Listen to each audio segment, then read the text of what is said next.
बिस्मिल्लाहिर्रहमानिर्रहीम रब्बि इश्रह ली सदरी व यस्सिर ली अमरी वहलुल उक़दतम मिन लिसानी यफ़क़हू क़ौली। इस एक्सरसाइज के अंदर हम जो है वो सेपरेबल इक्वेशंस हैं उनको देखेंगे और जनरल सोल्यूशन जो डिफरेंशियल इक्वेशन है उसका हमने फाइंड करना है। ठीक है, अभी जो स्टार्ट में जो क्वेश्चन हैं जितने भी उनमें we don't know the initial conditions. ठीक है, तो हमें इनिशियल कंडीशंस जब तक गिवन नहीं होंगे उस वक्त तक हम वो कांस्टेंट की वैल्यू नहीं निकाल सकते। अब हम ये देखते हैं कि जो सेपरेबल इक्वेशंस हैं वो किस तरह से हम बनाते हैं। In the separable differential equation we have to rearrange the variables, we have to arrange the equation by placing or shifting the independent or dependent variables into their respective side। जैसे right side पर हम x को ले जाएं, dx variable को ले जाएं, और लेफ्ट साइड पर हम dy और d मतलब y वेरिएबल को हम शिफ्ट कर दें, और या फिर हम दोनों की साइड्स को मतलब शफल भी कर सकते हैं। तो इस तरह से हम इनका सोल्यूशन जनरेट करते हैं। जैसे हम एग्जांपल देखते हैं अभी। This is our question number 1। ठीक है, अब मैं इसको जूम कर रहा हूँ ताकि वो प्रॉब्लम ना हो। अब देखिए, इस इक्वेशन के अंदर हमें ये नज़र आ रहा है कि d y by d x is equals to x square plus divided by y into 1 plus x cube.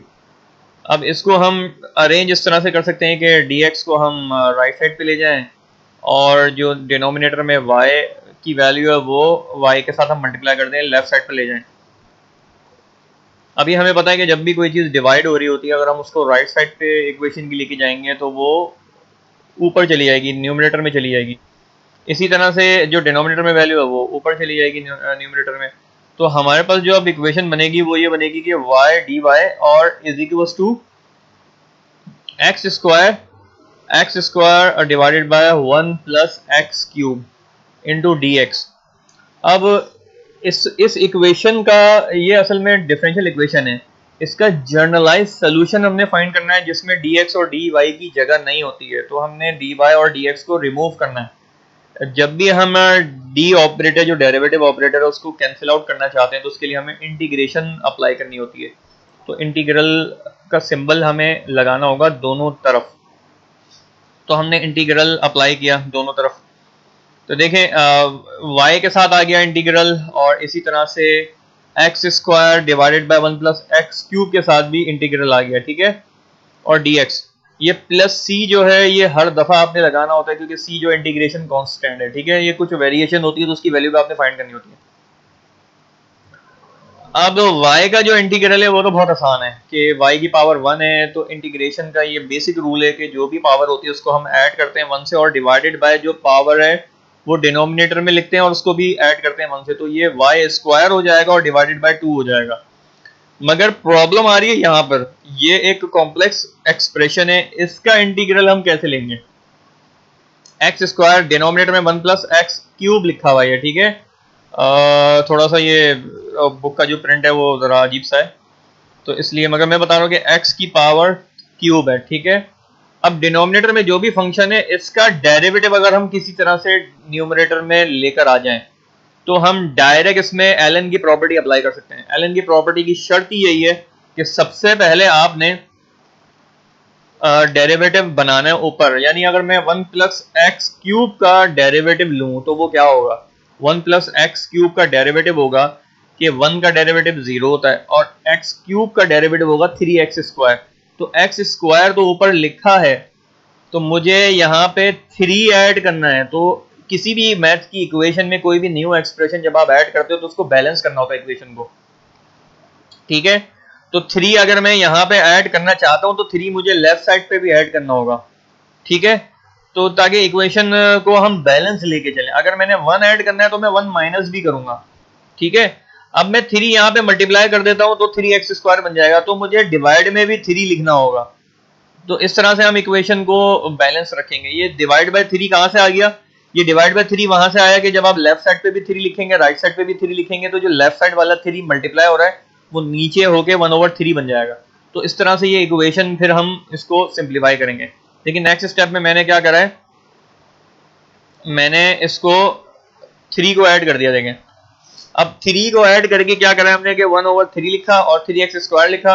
अब डेरिवेटिव जब इसका ऊपर आ गया नीचे एक्सप्रेशन का, तो अब हम डायरेक्ट एलएन की प्रॉपर्टी अप्लाई करेंगे जो लास्ट वीडियो लेक्चर में मैंने बहुत अच्छी तरह से एक्सप्लेन करी है कि 1/1 + x³ है, तो ln के साथ 1 + x³ आ जाएगा और ये सिंप्लीफाई हो जाएगा। ठीक है, तो यही नीचे जो है मैंने लिखा है, इसका डेरिवेटिव जो है वो बहुत सिंपल था, y² / 2 हो गया is equal to 1/3 ln 1 + x³ हो गया और प्लस c। तो इस तरह से ये हमने कंप्लीट एक्सप्रेशन जो है वो फाइंड कर लिया इसका। ठीक है, अब आप चाहते हैं कि इसको अरेंज करना, तो आप अरेंज कर लिए एक जगह पे, वरना यहाँ पे भी छोड़ दे। तो this is your generalized solution. अब देखिए सी की वैल्यू अगर आपने फाइंड करनी हो तो you have to know the initial condition. आपको y और x की वैल्यू अगर गिवन होगी तो इस इक्वेशन में रख के सी की वैल्यू आसानी से आप फाइंड कर सकते हैं, या बाउंड्री वैल्यू प्रॉब्लम आप करना चाहते हैं तो वो भी आप उससे मालूम कर सकते हैं, क्योंकि y' की वैल्यू भी आप निकाल सकते हैं इससे और y डबल डेरिवेटिव भी निकाल सकते हैं। तो इस तरह से आप डिफरेंट वैल्यूज के लिए फाइंड आउट कर सकते हैं एक्सप्रेशंस की वैल्यू। तो ये पहला सवाल था हमारा, और अब हम जो है नेक्स्ट क्वेश्चन को देखते हैं। नेक्स्ट क्वेश्चन भी इसी तरह से हमने करना है, तो मैं इसको जूम करूंगा और सवाल लिखते हैं पहले क्या है ये। देखें, dy divide by dx plus y² और this is your sin x is equal to 0। ठीक है, अब आपने क्या करना है, इसको अरेंज करना है दोबारा से। तो राइट साइड पे आप जो है -y² sin x ले गए, dx भी आपने राइट साइड पे शिफ्ट करना होगा और y² जो है वो आप लेफ्ट साइड पे शिफ्ट करेंगे। तो हमारे पास जो फाइनल एक्सप्रेशन आ जाएगा dy divided by y² is equal to -sin x dx। अब we want to remove the d operator, तो for this we have to take the integral sign on both sides of this equation. तो integral हम apply करेंगे। तो देखें, जैसे ही हमने integral का साइन अप्लाई किया तो यहाँ पे प्लस c भी आपने लिखना है, तो -sin x और dx और dy डिवाइड बाय y²। अब सिंपल अगर y² लिखा है तो y² सिंगल वेरिएबल है, इसका इंटीग्रल लेने का बहुत आसान तरीका है कि y² आप ऊपर लिखेंगे, क्योंकि देखें यहाँ पे ln की प्रॉपर्टी अप्लाई नहीं हो सकती, क्योंकि इसका डेरिवेटिव हमें अप्लाई करना पड़ेगा 2y, और अगर हम मल्टीप्लाई डिवाइड करेंगे तो वो पता नहीं कुछ और ही बन जाएगा, बहुत कॉम्प्लेक्स हो जाएगा, वो सॉल्व नहीं हो सकेगा। तो सिंपल हमेशा लेके चलते हैं। तो इंटीग्रेशन का रूल है कि सिंपल अगर वेरिएबल है और उसका ऑपरेटर भी मौजूद है इंटीग्रल के साथ, तो y² को आप ऊपर शिफ्ट करेंगे, वो हो जाएगा ऊपर लेकर आएंगे इक्वेशन में, तो वो y की पावर -2 हो जाएगा। तो -2 जो भी है उसको जब आप इंटीग्रल अप्लाई करेंगे तो वो +1 आप उसमें ऐड करेंगे, और डिनोमिनेटर में जो y की पावर थी -2 उसमें -2 +1 नीचे भी करेंगे, तो नीचे -1 बचेगा और ऊपर y की पावर -1 बचेगा। तो ये आपको लेफ्ट साइड पे याद रखना है। तो y का जो भी इंटीग्रल आएगा वो माइनस साइन बन जाएगा। ठीक है, अब आते हैं राइट साइड पर। राइट साइड पर देखें, जितने ट्रिग्नोमेट्रिक फंक्शन है उनका जो डेरिवेटिव होता है इंटीग्रल लेके वो वापस उसी में चला जाता है। अब देखें, साइन एक्चुअली डेरिवेटिव होता है किसका, कॉस का, but it should be minus. तो कॉस का डेरिवेटिव जो है वो माइनस साइन होता है, तो साइन से जब हम वापस कॉस में जाएंगे तो माइनस हमें लगाना जरूरी है। तो साइन एक्स का जब भी डेरिवेटिव लेंगे वो minus cos x, sorry integral लेंगे तो वो माइनस कॉस एक्स बन जाएगा। तो माइनस कॉस एक्स और माइनस माइनस प्लस हो जाएगा, क्योंकि इक्वेशन के बाहर भी माइनस लिखा हुआ है, तो इसलिए यहाँ पे सिर्फ कॉस एक्स आ जाएगा। ठीक है, और इसका इंटीग्रल मैं आपको ऑलरेडी बता चुका हूँ क्या होगा। तो देखें, ये 1/y हो गया। अब ये 1/y किस तरह से हो गया है, दैट इज ये मुझे देखना है। अब देखिए, जब ये माइनस साइन खत्म हो जाएगा, क्योंकि साइन एक्स का जो इंटीग्रल है वो माइनस कॉस एक्स है, तो माइनस माइनस प्लस हो गया, तो कॉस एक्स आ गया, और यहाँ पे जो है वो प्लस ही आना चाहिए, क्योंकि y² का जो डेरिवेटिव होगा वो 1/y होगा। ठीक, अच्छा, यहाँ पर जो साइन है वो नेगेटिव आना चाहिए, क्योंकि ये वाला जो माइनस साइन है ये तो कैंसिल आउट हो गया, क्योंकि साइन का इंटीग्रल माइनस कॉस होता है, इस वजह से। बाकी जो 1/y है इसके साथ माइनस ही लिखा आएगा, तो ये जो है मैंने एक्सप्लेनेशन में ये गलत मैंने इसको राइट कर दिया, तो हम इसको करेक्शन कर सकते हैं। करेक्शन हम इस तरह से करते हैं कि मैं इसमें राइटिंग कर देता हूँ कि ये नहीं आएगा और यहाँ पे सिंपली माइनस आएगा। ठीक है, और इसको मैं अगेन जो है वो, सॉरी, ये मैंने ड्रॉ कर दिया है ये लेज़र पॉइंटर, और इसको मैं दोबारा से जूम कर लेता हूँ। ठीक है, अब ये 1/y आएगा क्योंकि वाई स्क्वायर का जो इंटीग्रल जब हम लेते हैं अगर वो डिनोमिनेटर में, तो ऊपर जाके -2 हो जाएगा, -2 + 1 करेंगे तो y -1 जो कि वापस नीचे आ जाएगा, मगर जो उसकी पावर थी -2 उसको भी डिनोमिनेटर में +1 के साथ लिखना होगा, तो आंसर -1 बचेगा, तो इसलिए ये एक्सप्रेशन माइनस में ही रहेगा। ठीक है। और अब हम देखें यहाँ पे एक और जो मिस्टेक जो मुझे नज़र आ रही है कि = cos x हमने सही लिखा है +c। अब जब ये माइनस साइन यहाँ पे लिखा रहेगा, ठीक है, तो cos x जो है वो लेफ्ट साइड पे जब हम शिफ्ट करेंगे तो वो भी माइनस हो जाएगा, तो दोनों की वैल्यू माइनस हो जाएगी। ठीक है, तो मैं इसको भी करेक्शन कर देता हूँ, हम यूजिंग दी पेन ऑप्शन, ये माइनस वैल्यू और ये लेफ्ट साइड पे जब शिफ्ट करेगा तो ये भी माइनस हो जाएगा, तो मैं इसको कैंसिल कर रहा हूँ और यहाँ मैं लिख रहा हूँ माइनस। ठीक है, तो इस तरह से जो है वो हमारा ये एक्सप्रेशन कंप्लीट हो जाएगा। तो हमारा जो फाइनल जो रिजल्ट है वो ये है कि -1/y - cos x = c। ठीक है, is the required generalize solution. तो अब हम नेक्स्ट क्वेश्चन को देखते हैं। साइन एक्स की प्रॉपर्टी मैंने यहाँ लिख दी थी कि जब हम उसको इंटीग्रल अप्लाई करेंगे तो ये फैक्टर प्लस कैसे हो जाएगा, प्लस साइन एक्स हो गया। ठीक है, अब हम क्वेश्चन नंबर 3 को देखते हैं और मैं इसको जूम करूँगा अगेन। तो क्वेश्चन नंबर 3 के अंदर हमें गिवन है कि dy/dx और = दिस इक्वेशन। अब देखें, जब इस तरह की इक्वेशन आपको गिवन हो और उसको जब आपने अरेंज करना है तो बेहतर ये कि कोशिश करें कि उसका आप फैक्टर बना लें। अगर फैक्टर बन सकते हैं तो काम आसान हो जाएगा, अगर फैक्टर नहीं बन सकते तो फिर आपको डिवाइडेंड रूल अप्लाई करना पड़ेगा, क्वोशिएंट रूल, जो कि मैंने लास्ट लेक्चर में आपको समझाया किस तरह से लिया जाता है।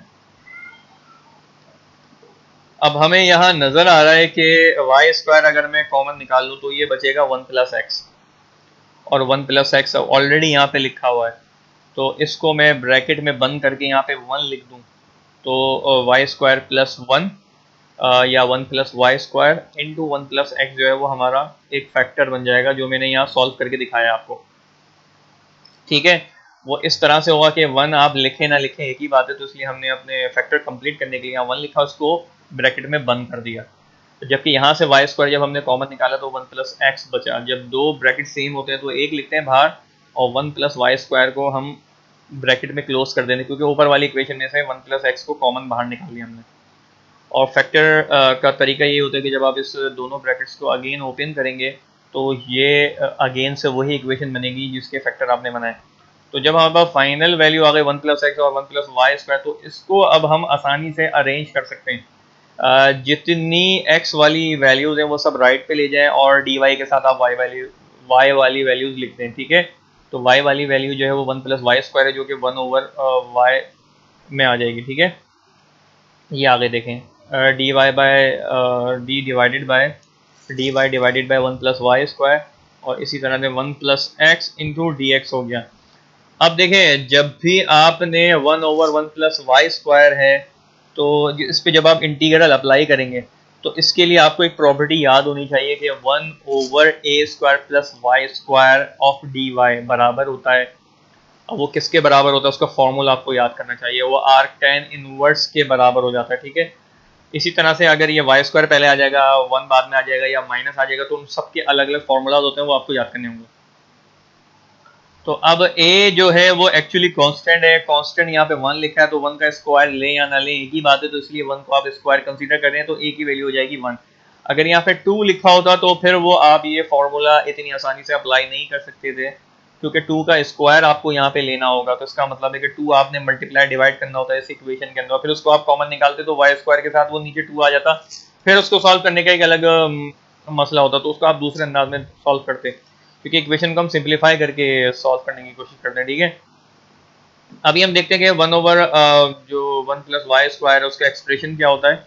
उसका एक्सप्रेशन होता है 1/a, जो भी a की वैल्यू यहाँ पे लिखी है वो a बन जाएगी, a² में लिखी है, अगर 1 लिखा है तो वो 1 ही आ जाएगा, और y डिवाइडेड बाय a आ जाएगा, और arctan का मतलब होता है कि this is the inverse value. ठीक है, ये सेम चीज़ है, यानी arctan लिखें या फिर आप टेंजेंट इनवर्स लिखें, वो एक ही बात होती है। तो अब ये फॉर्मूला आपने जब ओपन करेंगे तो देखें, जहाँ जहाँ a लिखा है वहाँ तो 1 आ जाएगा, तो इसको तो आप छोड़ ही दें। तो खाली टेंजेंट इनवर्स और y का एक्सप्रेशन आ जाएगा जब भी आप उसका इंटीग्रल अप्लाई करेंगे, ठीक है। इसी तरह से 1 प्लस एक्स का जो इंटीग्रल है उसके लिए आप इंटीग्रल के साइन को मल्टीप्लाई करके ओपन करेंगे तो उसका इंटीग्रल आप इजीली फाइंड कर सकते हैं। तो देखें यहाँ पे हमने इंटीग्रेशन अप्लाई करी है, अब हम इसको ओपन करेंगे और प्लस सी जो है वो फॉर्मूले का कांस्टेंट है। तो r10 जो है वो हमने y में लिख दिया, यानी इसका एक्सप्रेशन जो है वो r10y बन गया और इज इक्वल्स टू x, ठीक है। इसका इंटीग्रल ऑफ 1 dx जो है वो x होता है और x का जो इंटीग्रल है वो x स्क्वायर डिवाइड बाई 2 होता है, plus c is your required solution, ठीक है। तो इस तरह से हमने ये क्वेश्चन नंबर 3 भी कर लिया। अब हम क्वेश्चन नंबर 4 को देखते हैं। ये थोड़ा सा कॉम्प्लेक्स और इसको हमें वही फोकस करके देखना होगा, ठीक है।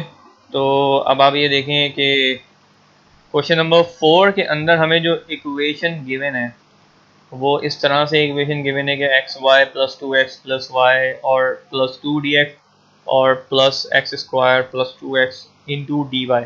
अब हम राइट साइड पे जो है y वाला एक्सप्रेशन, ये वाला एक्सप्रेशन हम उठा के राइट साइड पे शिफ्ट कर देंगे तो ये हो जाएगा minus x square plus 2x with d y. जो लेफ्ट साइड वाला एक्सप्रेशन है इसके अंदर y की दो टर्म्स हैं, तो y को अगर हम यहाँ से कॉमन निकालेंगे तो वो x प्लस 1 बचेगा, ठीक है।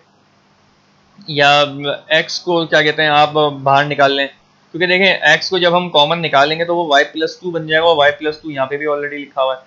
तो जो x हम बाहर निकालेंगे उसको यहाँ पे प्लस 1 के साथ कॉमन फैक्टर कर लेंगे तो उससे फैक्टराइजेशन आसान हो जाएगी। देखें y हमने बाहर निकाली और x प्लस 1 यहाँ पे हमने क्या कहते हैं अंदर लिखा है और यहाँ से हमने 2 कॉमन निकाल लिया। देखें 2x और प्लस 2 में से हमने 2 कॉमन निकाला है तो ये 2 इंटू एक्स प्लस 1 बचा है। तो हमारे पास फैक्टर निकालने के यहाँ पे देखिए 2-3 तरीके हैं कि अगर हम x की वैल्यू निकालें तो वो y प्लस 2 अंदर आ जाएगा और y प्लस 2 तो x प्लस 1 और y प्लस 2 ही बनेगा फैक्टर, उस तरीके से भी जो मैं आपको बता रहा हूँ। और ये वाला तरीका आप अप्लाई करना चाहें तो ये भी ठीक है कि भाई तो इन दोनों में से हमने 2 कॉमन निकाल लिया, ठीक है। तो 2 जब कॉमन निकालेंगे तो x और प्लस 1 बचेगा। इसी तरह से इसमें से y कॉमन निकालेंगे तो x प्लस 1 यहाँ पे बचेगा। तो y और प्लस 2 इंटू एक्स प्लस 1 जो है वो इसका फैक्टर बन गया। तो देखें जो कॉमन ब्रैकेट से उनको बाहर निकाला तो y प्लस 2 अंदर आ गया, तो इस तरह से ये फैक्टर बना लिया इक्वेशन का। और जो x वाला एक्सप्रेशन है वो हमने एक जगह रखना है और y वाला एक्सप्रेशन जो है वो एक जगह रखना है। और फिर हम इसमें क्या करेंगे, देखें हमने यही किया है कि जो y वाला एक्सप्रेशन है वो राइट साइड पे हम लेकर चले गए और यहाँ पे माइनस लिखा हुआ था और एक्स स्क्वायर प्लस 2x है वो लेफ्ट साइड पे चला जाएगा। और ये वाला जो expression x plus 1 divided by x square plus 2x और इंटू डी एक्स और माइनस 1 ओवर वाई प्लस 2 और डी वाई। तो हमने इन दोनों की साइड्स को शफल कर दिया है, यानी जो साइड हमारी वाई राइट पे थी तो हमने उसको लेफ्ट पे रख लिया है, क्योंकि जितनी भी डिफरेंशियल इक्वेशन है या हम जनरल सोल्यूशन लिखते हैं तो उस पर लेफ्ट साइड में हम कोशिश करते हैं कि वाई आ जाए, ठीक है। ताकि हम उसका अगर डेरिवेटिव भी लेना चाहें अपनी मर्जी से तो वाई को हम लेफ्ट साइड पर रखते हैं, एक्स का हम राइट साइड पर रखते हैं। तो अब ये इक्वेशन हमने अरेंज कर लिया। तो इसके लिए अब हम डी वाई और डी एक्स को कैंसिल आउट करने के लिए इंटीग्रल अप्लाई करेंगे। इंटीग्रल का साइन हम लेंगे तो इंटीग्रेशन अप्लाई करेंगे। तो taking integration on both sides. तो अब हम क्या करेंगे, देखें इसको देखें 1 ओवर वाई प्लस 2। तो इसका डेरिवेटिव अगर ऊपर आ जाए तो y प्लस 2 का डेरिवेटिव होता है 1। तो 1 ऊपर लिखें ना लिखें एक ही बात है। तो इसका मतलब है हम डायरेक्ट यहाँ पे ln की प्रॉपर्टी अप्लाई कर सकते हैं। 1 ओवर y प्लस 2 का जो इंटीग्रल हम जब अप्लाई करेंगे तो वो बन जाएगा ln y प्लस 2, ठीक है। अब यहाँ पे हम देखते हैं कि देखें एक्स स्क्वायर प्लस 2x का अगर आप डेरिवेटिव लें तो ये बराबर होगा 2x और प्लस 2 के, ठीक है, क्योंकि x का डेरिवेटिव 1 होता है तो 2 बच जाएगा और यहाँ पे एक्स स्क्वायर का जो डेरिवेटिव है वो 2x प्लस 2 किसी तरह ऊपर आ जाए तो हम ये सवाल सॉल्व कर सकते हैं। तो 2 से अगर हम मल्टीप्लाई कर दें तो 2x प्लस 2 पर आ जाएगा और डिवाइड बाई 2 कर दें तो इक्वेशन बैलेंस हो जाएगी, ठीक है। तो हमने यही किया। देखें इस स्टेप के अंदर ऐसा हमने इसलिए किया है ताकि हम इस पर डायरेक्ट एलन की प्रॉपर्टी अप्लाई कर सकें। एलन की प्रॉपर्टी इंटीग्रेशन में यही है कि उसका डेरिवेटिव अगर आप ऊपर ऊपर लिख दें न्यूमरेटर में तो डिवाइडेड बाय जो भी एक्सप्रेशन लिखा उसको एलन के साथ लिख दें, उसका इंटीग्रल आप आसानी से फाइंड कर सकते हैं, वरना बहुत मुश्किल है इसके बगैर। तो अब हमने क्या करना है कि इन पे इंटीग्रेशन का रूल अप्लाई करना है। तो एक साइड पर माइनस एलन वाई आ जाएगा। अच्छा इसका देखते हैं ऊपर ये रहा। तो एक साइड पर minus l n y plus 2 आ गया और एक साइड पर जो है वो 1/2 l n x square plus 2x और प्लस c आ गया। ठीक है, ये मैंने करेक्शन कर दिए जो कि बुक में मिसप्रिंट था। तो इसी तरह मैंने क्या कहते हैं इसको करेक्शन करके आपको सोल्यूशन दिखा दिया, इसका यही रिक्वायर्ड सोल्यूशन है। अब हम अगेन नेक्स्ट क्वेश्चन को देखेंगे। नेक्स्ट क्वेश्चन हमारा है इक्वेशन नंबर 5। ये इसमें ट्रिग्नोमेट्रिक प्रॉपर्टीज अप्लाई हो रही हैं, तो इसलिए पहले हमें क्वेश्चन को समझना होगा कि क्वेश्चन है क्या। क्वेश्चन हमें जो गिवन है cosec y dx plus sec x dy, ये डिफरेंशियल इक्वेशन तो है मगर इसको सेपरेबल करके इसका जनरल सोल्यूशन निकालना है। तो अब हम क्या करेंगे, y वाला एक्सप्रेशन एक जगह लिखेंगे, x वाला एक जगह लिखेंगे। तो अब हमने क्या करा, देखें इस वाले एक्सप्रेशन को sec x को राइट साइड पे ले गया, इसको लेफ्ट साइड पे रख दिया। अब cosec y x y dx है वो राइट साइड पे शिफ्ट कर देंगे क्योंकि y की प्रॉपर्टी राइट साइड पर है, y का वेरिएबल, और लेफ्ट पर sec x आ जाएगा। हम सबको पता है कि 1/sec बराबर होता है cos के और 1/cosec बराबर होता है sin के। तो इस तरह से जो है वो इसको फिर हम इंटीग्रल जब हम अप्लाई करेंगे तो उस वक्त ये प्रॉपर्टी अप्लाई करेंगे। ठीक है, हमने taking integral sign on both sides because we want to remove the dx और dy operator and we want to find the generalized solution of this equation. ठीक है, तो अब हम 1/sec x और cosec की जगह पे उनकी ट्रिग्नोमेट्रिक प्रॉपर्टी अप्लाई करेंगे, तो एक तरफ cos आ जाएगा एक तरफ sin आ जाएगा। इंटीग्रल ऑफ साइन जो है वो माइनस cos होता है और cos का जो इंटीग्रल है वो sin होता है। ठीक है, तो sin x आ गया और माइनस माइनस को प्लस हो जाएगा, तो ये बराबर हो जाएगा sin x is equal to cos x plus c। और sin x और cos x को हम एक तरफ ले जाएंगे तो वो माइनस cos x बन जाएगा और plus c is our required generalized solution. ठीक है, अब हम एक और सवाल देखेंगे। ठीक है इसमें भी एल एन की प्रॉपर्टी हमें लगानी होगी फाइनल में, मगर पहले हम सवाल देख लेते हैं। Our question is y into 1 + x into d x plus x 1 + y dy।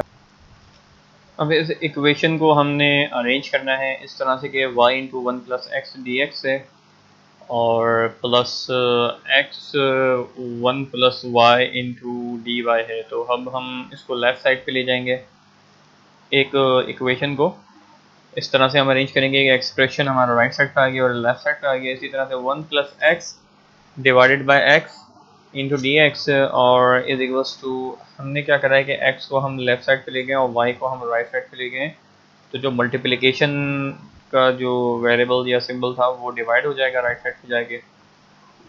इसी तरह से x इधर आ गया और माइनस जो है वो इस एक्सप्रेशन के साथ लिखा हुआ है। जब हम इनको इंटीग्रेट करेंगे तो dx और dy को रिमूव करने के लिए हमने क्या करना है कि जब भी न्यूमरेटर में एक्सप्रेशन आपके पास ऐसा लिखा है कि आप उसका एलसीएम अगर ब्रेक कर दें, क्योंकि डिनोमिनेटर में देखें एक ही वेरिएबल है, तो इसका एलसीएम हम ब्रेक कर सकते हैं कि 1/x और प्लस x/x ये ब्रेक हो जाएगा। इसी तरह राइट साइड भी ब्रेक हो जाएगी 1/y प्लस y/y। तो इस तरह से जो है वो जब हम उसको कैंसिल आउट करेंगे तो इजी एक्सप्रेशन बन जाएगा, जिसकी वजह से हम फिर एल की प्रॉपर्टी अप्लाई कर सकते हैं कहीं पर। जैसे ये 1/x है तो 1/x की जगह पे हम ln की प्रॉपर्टी इसलिए अप्लाई कर सकते हैं क्योंकि x का डेरिवेटिव 1 होता है, तो डिनोमिनेटर का जो डेरिवेटिव है वो न्यूमरेटर में ऑलरेडी मौजूद है। यहाँ पे खाली 1 बचेगा, तो अगर इंटीग्रल ऑफ dx जो है वो x होता है, सेम यहाँ पर भी वही होगा, अप्लाई करेंगे ln y की प्रॉपर्टी और यहाँ पर भी y आ जाएगा फाइनल। और प्लस c जो है वो इंटीग्रल का जो कांस्टेंट है वो भी हमें राइट करना जरूरी है। देखिए ln x आ गया और प्लस x आ गया, minus ln y minus y plus c। अब हम पूरे एक्सप्रेशन को एक तरफ ले जाएंगे और c की वैल्यू अलग लिख देंगे, तो x plus y ln x plus ln y, ln की प्रॉपर्टी के दो अगर प्रॉपर्टीज अगर ऐड हो रही हो तो वो कॉमन निकाल के x इंटू वाई हो जाएगा। ठीक है, ln x और ln y मिलकर ln x इंटू वाई हो जाएगा। ठीक है, तो ये हमने ln की प्रॉपर्टी अप्लाई करी, तो इस तरह से हमने ये जनरलाइज इक्वेशन फाइंड कर लिया। General solution of the given जो डिफरेंशियल इक्वेशन है उसका हमने जनरल सोल्यूशन फाइंड कर लिया। अब फाइनली जो हमारे पास क्वेश्चन नंबर 7 है, इसमें एक्सपोनेंशियल का फंक्शन आ गया और एक्सपोनेंशियल के फंक्शन के लिए अब हम क्या करेंगे ये हमें देखना होगा कि ये एक्सप्रेशन ऑलरेडी अरेंज्ड है। ठीक है, वाई डी वाई एक तरफ है और एक्स डी एक्स एक तरफ है, तो हमने सिंपली जो मल्टीप्लाई हो रहा है फैक्टर उसको हमने लेफ्ट साइड पे और राइट साइड पे शिफ्ट करना है, तो y over y plus one बचेगा, और इधर x ई एक्स प्लस वन है तो वो 1 ओवर ई एक्स प्लस वन आ जाएगा, और ई एक्स उसमें मल्टीप्लाई हो जाएगा। तो इस तरह से हमारे पास जो एक्सप्रेशन है अरेंज करने के बाद वो इस फॉर्म में आ जाएगा। अगेन हम यहाँ पे इंटीग्रेटिंग बोथ साइड्स करेंगे, तो y और y प्लस वन है, इसका इंटीग्रल हम इस तरह से नहीं फाइंड कर सकते कि y प्लस वन जो है उसका डेरिवेटिव होता है वन। अब यहाँ पे तो y लिखा है, उस y को हम कैंसिल आउट नहीं कर सकते। अगर हम सोचते हैं कि उसको हम कैंसिल आउट करने जाएंगे तो वो इस तरह से इक्वेशन जो है वो कॉम्प्लेक्स से कॉम्प्लेक्स होती जाएगी और हम उसको प्रॉपर्टी को अप्लाई नहीं कर सकेंगे। तो बेस्ट तरीका क्या है कि हम यहाँ पर एक ऐसा नंबर ऐड कर दें कि ये नीचे जो डिनोमिनेटर है इसको हम कैंसिल आउट कर दें, और खाली वो एक्सप्रेशन जो है वो बच जाए, और उसके साथ ऐसा एक्सप्रेशन बच जाए कि जिसमें डिनोमिनेटर में खाली y प्लस वन लिखा रहे और ऊपर वाला जो फैक्टर है वो कैंसिल आउट हो जाए। तो जस्ट हम क्या करेंगे कि प्लस वन और माइनस वन इस साइड पर ऐड कर दें, और फिर उसका एलसीएम आप ब्रेक कर दें, तो y प्लस वन से y प्लस वन एक साइड पे कैंसिल हो जाएगा और एक साइड पे minus one over y plus one बच जाएगा। तो उस पर ln की प्रॉपर्टी हम इजीली अप्लाई कर सकते हैं। इसी तरह से ex over ex plus one की जो प्रॉपर्टी यहाँ पे ln की प्रॉपर्टी इजीली हम लगा सकते हैं। उसकी वजह यह है कि ex प्लस वन का जो डेरिवेटिव होता है वो ex ही आएगा, क्योंकि x यहाँ पे 1x लिखा और x की पावर भी 1 है, इसलिए यहाँ पे कोई कांस्टेंट फैक्टर नहीं आ रहा जिसकी वजह से हमें मुश्किल हो। तो इस पर डायरेक्ट ln की प्रॉपर्टी लग जाएगी। अब देखें इंटीग्रेशन लेने के बाद हमने क्या करा है कि 1 को ऐड और सब्ट्रैक्ट कर दिया इस एक्सप्रेशन में से, और यहाँ हमने अभी अप्लाई नहीं किया इसको इंटीग्रल को। तो अब देखें जब मैं इसको ब्रेक करूँगा तो ये पूरा एक्सप्रेशन नीचे वाले डिनोमिनेटर के साथ अलग हो जाएगा और minus one over y plus one यहाँ पे ब्रेक हो जाएगा। ठीक है, यही बात मैंने आप लिखी कि हमने ऐड करा है 1 प्लस वन और माइनस वन को। तो देखें जब हमने ऐड करा और उसको एलसीएम को ब्रेक किया तो ये इस तरह से एक्सप्रेशन ब्रेक हो गया है। तो y plus one cancel out हो गया, 1 बच जाएगा, और यहाँ पे 1 ओवर 1 प्लस वाई बचा हुआ है। ठीक है, y प्लस वन का जो डेरिवेटिव है वो 1 होता है, तो यहाँ पे हम ln की प्रॉपर्टी लगा देंगे, तो minus ln y plus one हमारा एक्सप्रेशन बचा, और यहाँ पर डायरेक्ट हमने ln की प्रॉपर्टी अप्लाई कर दी क्योंकि ऑलरेडी ये जो है इसका डेरिवेटिव ऊपर लिखा हुआ था। ठीक है, तो अब आप इसको यहाँ छोड़ना चाहें यहाँ पे भी छोड़ सकते हैं आंसर को, और इसको अरेंज करना चाहें तो आप अरेंज भी कर सकते हैं। ठीक है, अब ये किस तरह से करा, यहाँ पे ln y को राइट साइड पे ले गए और c जो है उसको माइनस में आना चाहिए, जबकि यहाँ पे ये फॉर्मूले साइन की मिस्टेक है। ठीक है, देखें जब c इधर आएगा लेफ्ट साइड पर तो वो माइनस सी हो जाएगा और y तो प्लस में है, मगर ये minus ln y plus one जब राइट साइड पर जाएगा तो ये प्लस हो जाएगा।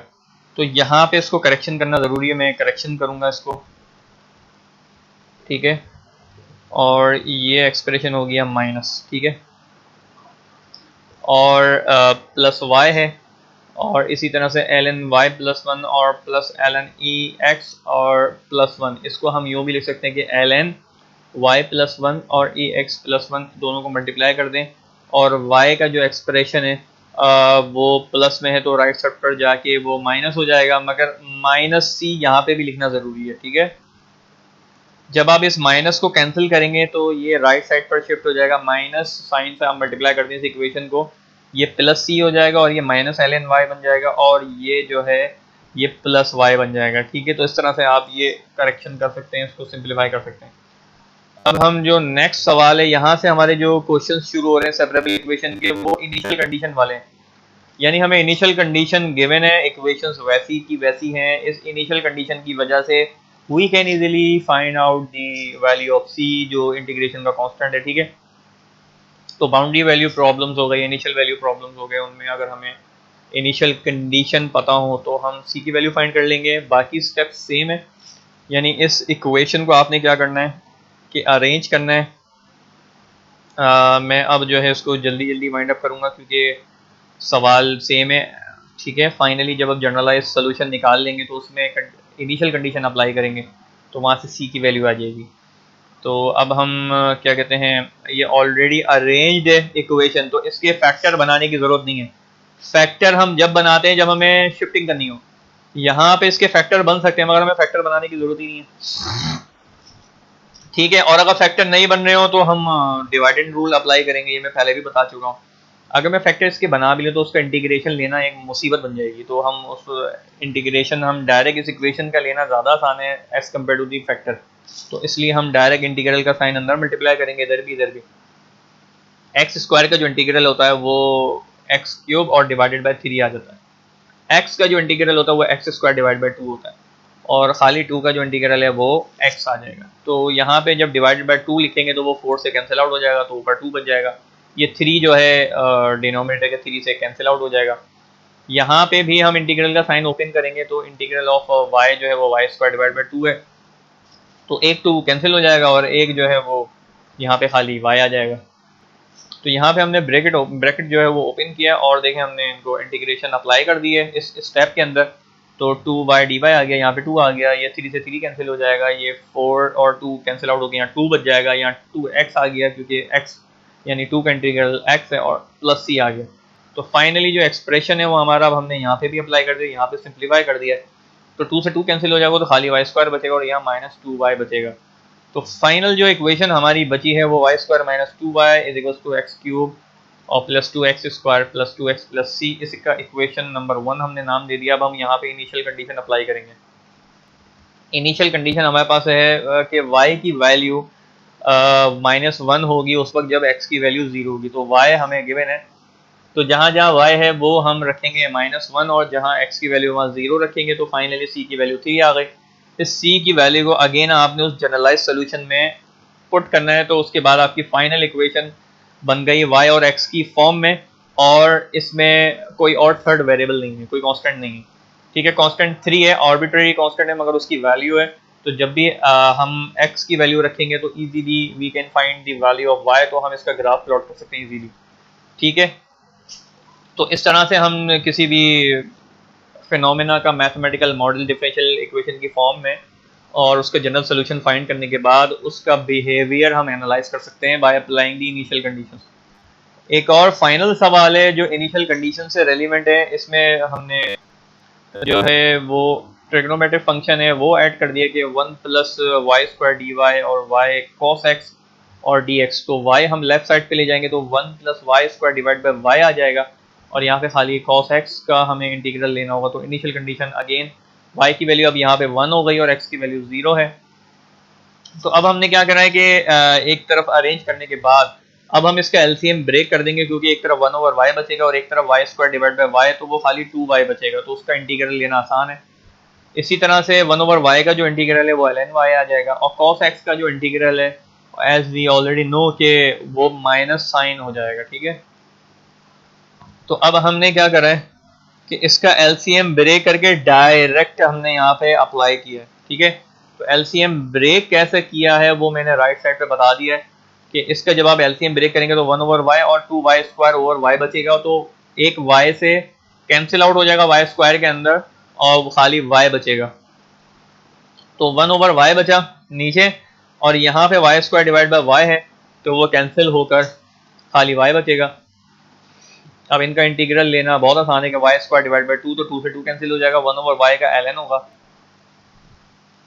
तो ln y प्लस 2 से 2 कैंसिल हो जाएगा y स्क्वायर, और cos का इंटीग्रल जो है वो साइन x होता है, क्योंकि साइन का डेरिवेटिव cos होता है प्लस में, तो इसलिए यहाँ पे माइनस साइन नहीं आएगा, और यहाँ पे ln y plus y square is equal to sine x plus c. अब हमें इनिशियल कंडीशंस गिवन है, y की वैल्यू हमने 1 रखनी है और x की वैल्यू 0 रखनी है, तो साइन 0 0 होता है और ln 1 जो है वो भी 0 होता है, ठीक है।